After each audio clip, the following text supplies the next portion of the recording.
So then let's consider first of all, what is a mind in the grip of vicious circles? Well, one of the most obvious instances that we all know is the phenomenon of worry. The doctor tells you that you have to have an operation. And that has been set up so that automatically everybody worries about it.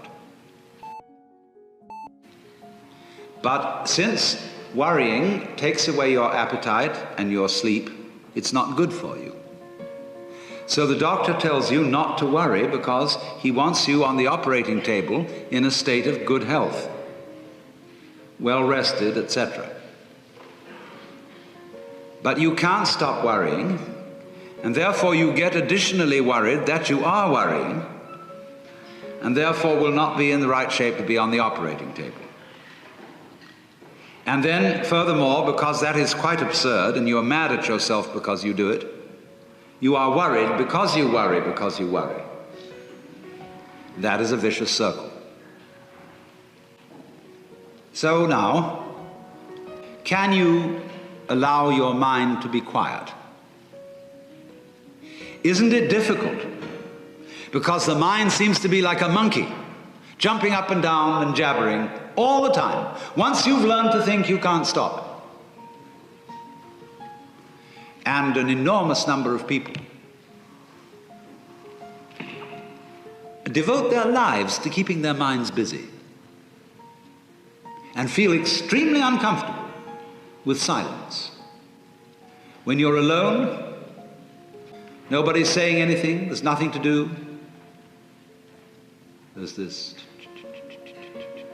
worry, this lack of distraction. I'm left alone with myself, and I want to get away from myself. I'm always wanting to get away from myself. That's why I go to the movies, that's why I read mystery stories, that's why I go after girls or anything that you do, or get drunk or whatever. I don't want to be with myself.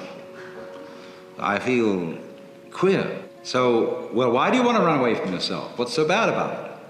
Why do you want to forget this? Why do you want to become absorbed? Because you are addicted to thoughts. And this is a drug, a real dangerous one. Compulsive thinking, going on and on and on and on and on all the time. It's a habit.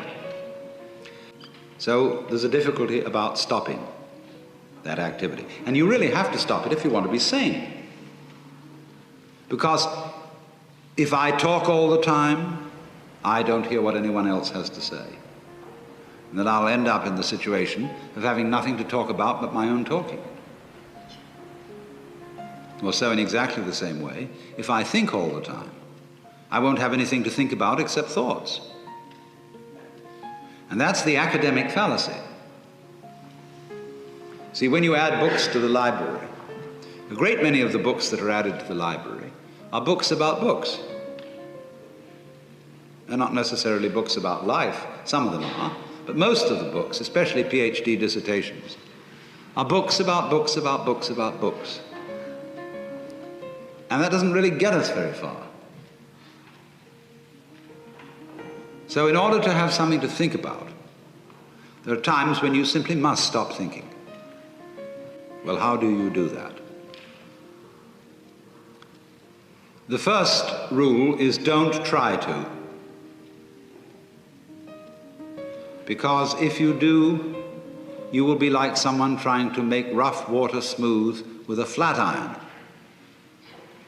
And all that will do will stir it up.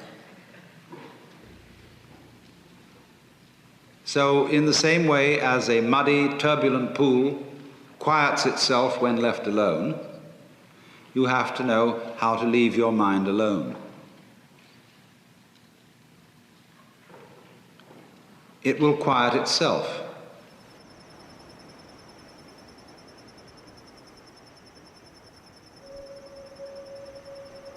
I think the fear is uncertainty. I think that's the reason why there is a billion-dollar industry now teaching people how to become more present.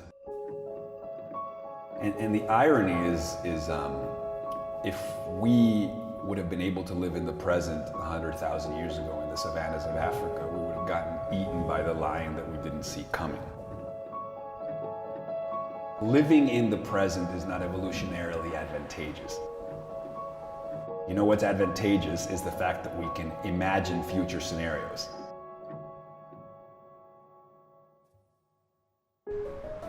The reason we have memory, and Jordan Peterson talks about this, is not so we can relish about past times, is so that we can learn from things that happened in the past and make inferences about what's going to happen.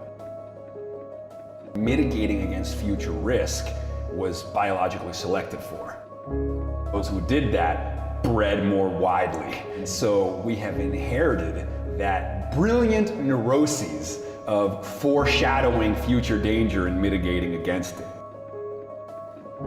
Problem is, once we've made the world safe, we still are like a hamster in a hamster wheel. It's like you may have money, you may be paying your rent, you maybe have a wife and a kid and this and that, but you're still worried about tomorrow. Like, what's gonna happen? Oh my God, the collapse of the government, a terrorist attack, an airplane disaster. Like, that's the wire.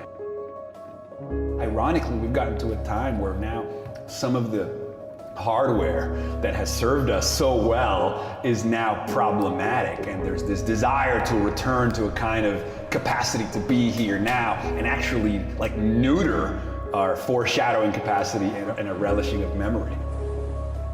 To block the signals forwards and backwards. In fact, in mental health now, there is a renaissance. Again, I'm talking about like the rise of learning to be in the present, meditation, mindfulness. All of these techniques are teaching us to neutralize our wiring to think about the future. The human brain, human beings are like an artificial intelligence program. We take in data from the present. We compare that data with data from the past. And we use that then to make predictions about the future. And that's what we're always doing automatically all the time. In fact, a lot of the time, we dispense with the present data altogether and just leapfrog to the conclusion.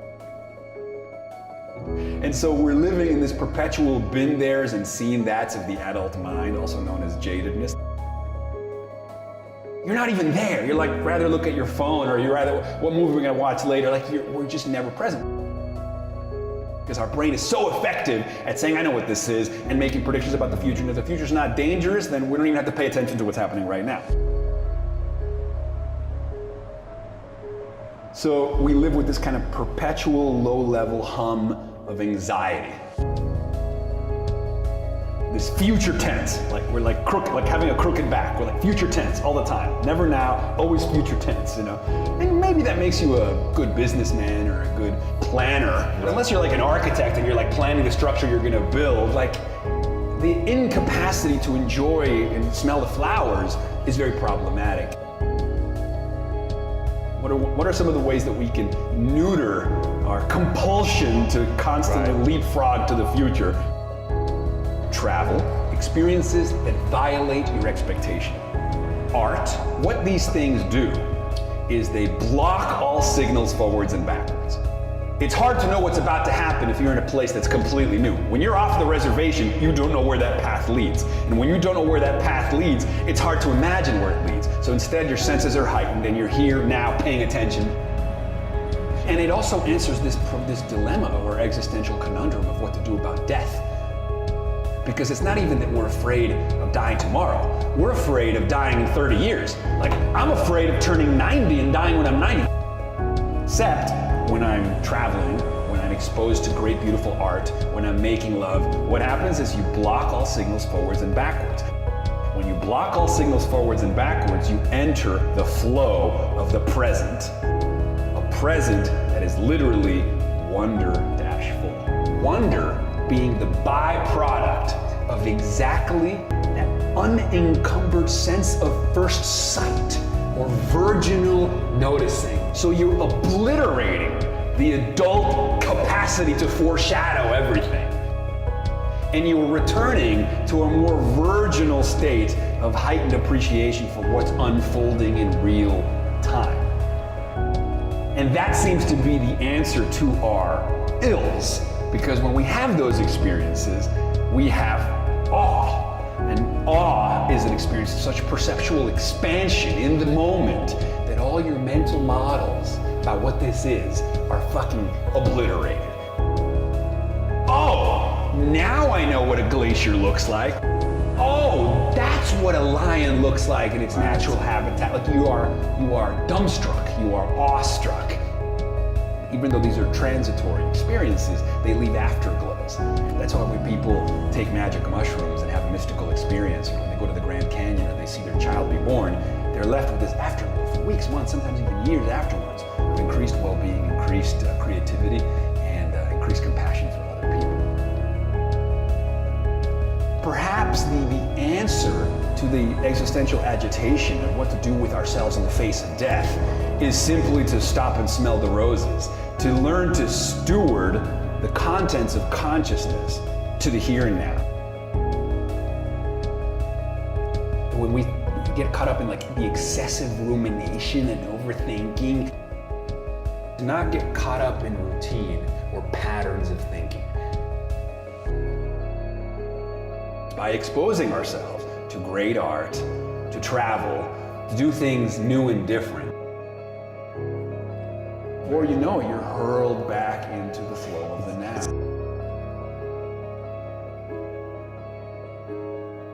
My notion of human well-being is really open-ended. I don't think we understand what the horizon is, if in fact there is one, for kind of ultimate flourishing of conscious minds. We have a pretty good sense of what we don't want and are right not to want. We don't want to be terrorized and depressed. The generic situation we want to find ourselves in more and more is to effortlessly cooperate with creative and happy strangers, right? I mean, there's 7 billion of us. We need institutions and laws and norms and ways of thinking that take the friction out of pleasurable and non-paranoid interaction with strangers. It's not just about having 5 or so close friends who have your back, right? I mean, clearly we're all on the same team on some basic level, and if we can't figure out how to build a civilization where everyone thrives to some degree, we'll have the world we currently have. We're in a situation now where I think it's reasonable to worry that our default state of partisanship and tribalism and rational fear of the incompatible aims of other groups and other people is unsustainable in the presence of more and more destructive technology. I think we have to get our act together psychologically and socially in a way that we haven't yet. Philanthropy is, when it's telescopic in this way, when you're just signing a check, you're not necessarily connected to the good you're doing. And I can imagine someone doing immense good in the world by signing very large checks, but not actually internalizing the gratification of that. At some level, we have to be aware of the possibility of rowing in 2 boats simultaneously. Is what the effects are in the world of how we're living. So we want to have a good impact on others, but we actually want our conscious states of psychological pain and pleasure to be mapped in some rational way to the kinds of effects we're having. Having our beliefs map onto reality to some degree is obviously good, because if they're not, you're just bumping into hard objects. If your map is completely wrong, you are bound to suffer, right? So we have to be in a situation where radical ignorance can't be bliss. It may be useful to have a slightly delusional, self-serving bias, right? To think you're coming off better than you are. It may give you more enthusiasm for your life, more confidence. That's one principle. So I think we want our beliefs to be true in some basic sense. And therefore, we want to be open to new evidence and better arguments perpetually.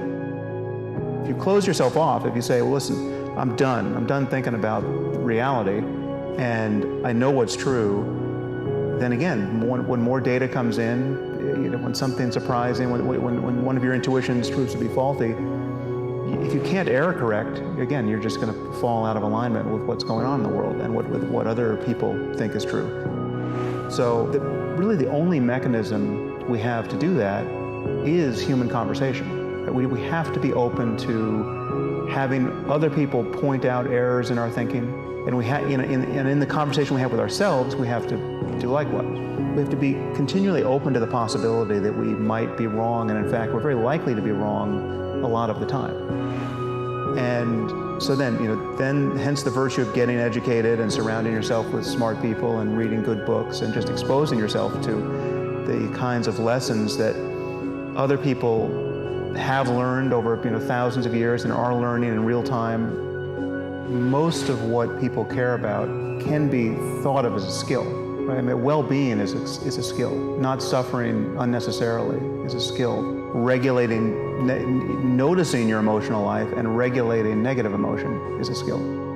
So, I have a meditation app, and meditation is a skill. It's a very useful one, and I'm spending a lot of time teaching what's now referred to as mindfulness meditation.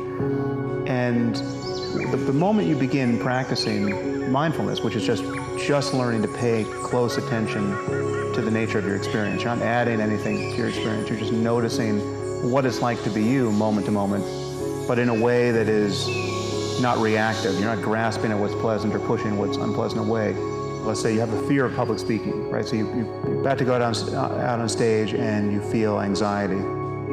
The default state of someone who doesn't want to have that experience is to try to figure, is one, to in advance worry about that experience. I mean, the anxiety is kindled just by the mere thought of what you have to do. Then once you feel the butterflies, you are at war with them. I mean, first you can notice that anxiety isn't even that unpleasant. I mean, it's so close to excitement in its actual physiology that really the difference between excitement and anxiety is more or less just the framing. It's just the story you're telling yourself. If you felt these tingles and this slightly adrenalized response right before you're about to go on a roller coaster, that's part of why you're going on the roller coaster. You like that experience, right? But the fact that you feel that way when you're about to have an interview or you're about to walk out on stage, that's intolerable.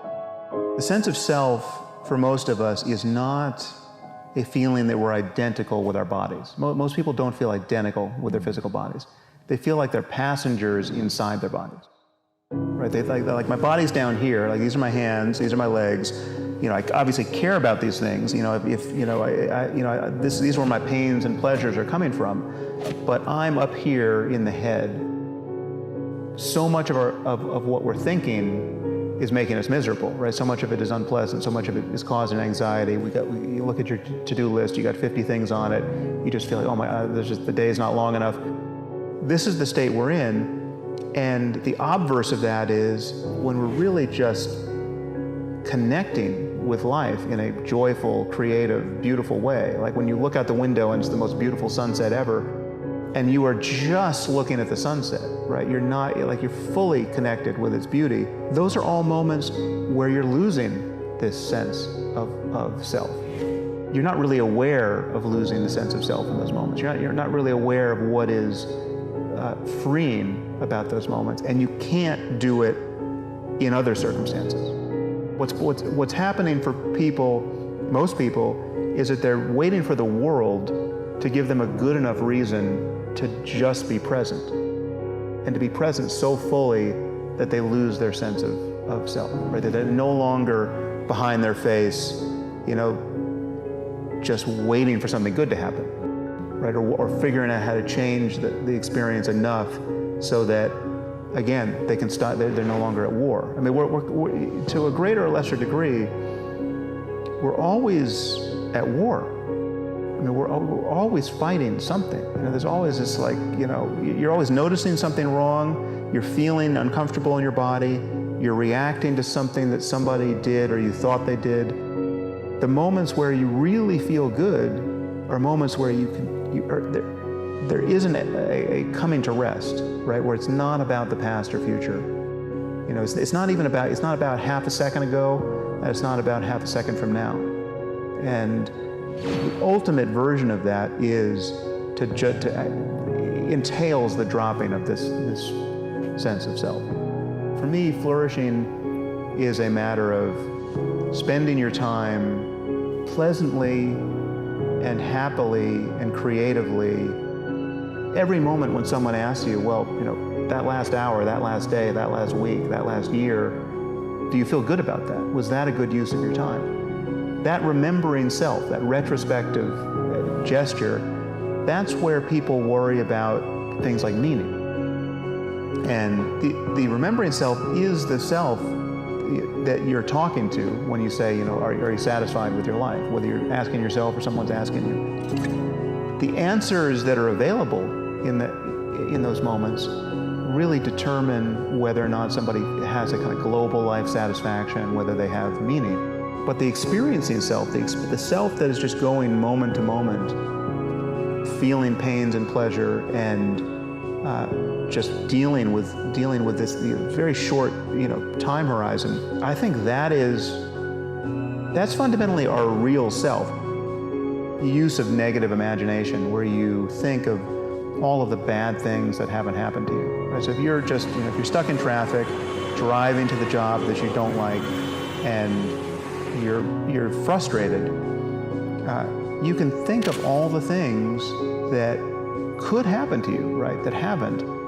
And if any one of them happened to you, you would consider your prayers answered if you could just be returned to this moment, right? Like, you haven't been diagnosed with cancer, right? You've got 2 young kids, say, you want to live to see them grow up, and you could be the guy who today is going to find out you've got 2 months to live. That's just more thinking, but it can have a profound effect. You can reframe your experience in a way that doesn't actually change anything material about your circumstance, and it can let the light in.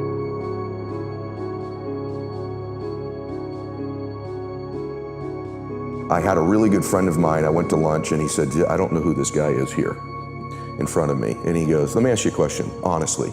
Right now, what are you grateful for?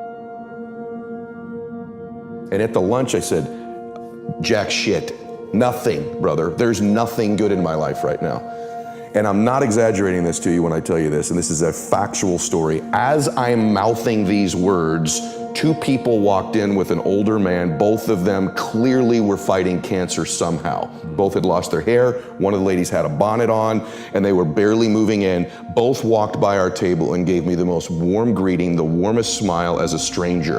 And he goes, that's pretty freaking pathetic. You can't find anything in your life to be grateful for right now? And on the drive home, I'm not kidding you, I started to stack gratitude. I started to take inventory, because if you can find things to be grateful for in that space, man, is your life going to be rich when there really are external things to be grateful for. So my first mechanism out of that space was honestly to stack the things I was grateful for, and I started reinforcing it over and over and over again. And what happens is there's this reticular activating system in our brains, right? And all of a sudden, because that's the messaging I was giving myself, all of a sudden, all these things start to come into my awareness that I'm grateful for. I start to magnetize to myself some people that I needed to find into my life, and that was the next layer. I started to see things to be grateful for. My health, my fitness, people who loved me. And what it did is it changed my state. When I stacked gratitude, I changed what I did in the morning, and I changed what I did in the evening. And so somehow, by grabbing control of my morning and by grabbing control of my evening, I got some measure of control over the middle of my day. I was an out of control person back in those days, meaning this: I woke up worried, stressed, fearful, and I immediately start thinking about a bill I had to pay, something that was wrong, and I'm in a state of reaction to begin I'm talking within 6 minutes of waking up, 6 seconds. Most people listening to this, that's what they do. I said, I gotta grab control of my morning, and I set up routines in my morning. Maybe they served me, maybe they didn't, but they were things I could deliver on doing for myself. That which you do not hate, you will eventually tolerate. And I think that identifies most people's lives. In other words, average becomes sort of like this slow asphyxiation. It's almost like an anesthetic. And that over time we become kind of immune and dulled to the average that we're becoming. I know this is true, at least for me. You probably experience it yourself too. And so over time we sort of minimize where we're at. In other words, I'm a little pudgy instead of being, no, you're a fat ass, right? You don't magnify the degree to which the pain ought to be affecting you. And so really what he means in that is, listen, you're gonna get out of your life what you'll accept. And that's really difficult for people, I think, to understand is, look, what you think you're worth and what you're gonna tolerate is absolutely what you're gonna bring into your life and what the outward part of your life's gonna look like. And so I live by that. Like, I let myself sort of feel the pain and the difficulty of being not where I wanna be in whatever that area is, whether it's my spirituality, my relationships, my money. I let myself feel that pain because, as you know, there's 2 motivators, right? There's the gaining of pleasure, right? Wanting to go get something, chasing the dream. But then there's the avoidance of pain. And for a lot of champions, that's a pretty big driving force for them. And so at least for me, I leverage both of those things on me to get myself to take action. It's this thing people think that like, I'll be happy when? Once I get like this big, amazing home, or once I get this car, or once I get this relationship or an amount of money, then I'll allow myself some happiness. The problem is the finish line always moves. You never arrive there, right? The other part is people think, well, if I enjoy myself now, I'm gonna lose my drive. In other words, if I can just wire myself with enough pain all the time, I won't lose my drive or ambition. The truth is there's no correlation between the two at all. There's no relationship between you feeling complete pain all the time and losing drive. And so I talk about living in a state of blissful dissatisfaction. And really the best example of that would be like if you've ever, I love a good meal, right? You know, if I bite into a great piece of steak, if you're a steak eater like I am, you take that first bite, it's like complete bliss, right? There's no correlation between how great that tasted and your lack of desire for the next bite. In fact, that bliss causes you to want more of it. And so the more we can begin to reward ourselves with bliss, we're not gonna lose our dissatisfaction. We're not gonna lose that. And so for me, our brains, this dopamine hit you get when you do something successful, if you constantly cheat yourself out of that hit, right, biomechanically in your body, less and less in the future will you want to achieve the next level, the next dream, the next step. And that's why so many people stall out in life. They got to a certain point and they cheated themselves out of the bliss, out of the celebration. It's important that we celebrate our wins, we celebrate our lives because it causes us to want the next bite.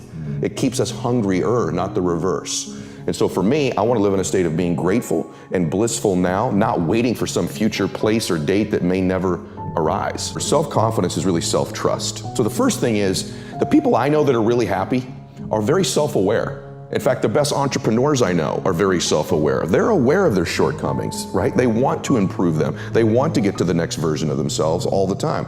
And so for me, self-confidence comes because I didn't have it. And I think anytime you meet somebody like yourself or myself who might now appear self-confident, it's because I really had to find tools and resources because I was so insecure and shy and introverted. So I had to find techniques and resources to build that up in me. And for me, it's very simple. It's the promises that I keep to myself. If I have a habit over and over of beginning to stack one on top of the other, of keeping promises I make to me, not other people. In other words, the minute you begin to get external in your life, worrying about what other people think about you, right? You've lost all control, and it never fills you up. And people's admiration, people's gratitude towards you will never fill you up. It's your own inside. And so for me, self-confidence comes from keeping the promises I make to myself. And the other part of it is being aware I'm doing it. In other words, most people don't give themselves enough credit all the time. They're very aware of these 20% things and not aware of the 80, right? And that's why the dosage is so important too. You've nailed it. It should be 80-20, right? Because people get addicted to this. I'm not good at this. People don't like this about me. I don't feel good. Instead of focusing on the 80 and stacking it up. Wow, I did eat what I said I was going to today. I did get up when I said I was going to. I made the amount of phone calls. I treated people in such a way I promised myself. It's not just doing those things. It's rewarding it. It's being aware of it and stacking that up. When I work with athletes, the successful athletes I work with, when they're in a slump, it's never that they can't hit a ball anymore or make a shot or swing a golf club. They've lost their self-confidence. Somewhere along the way, they've lost the ability to focus on the things they are great at and stacking those promises they make to themselves. And the way I get them to break their slump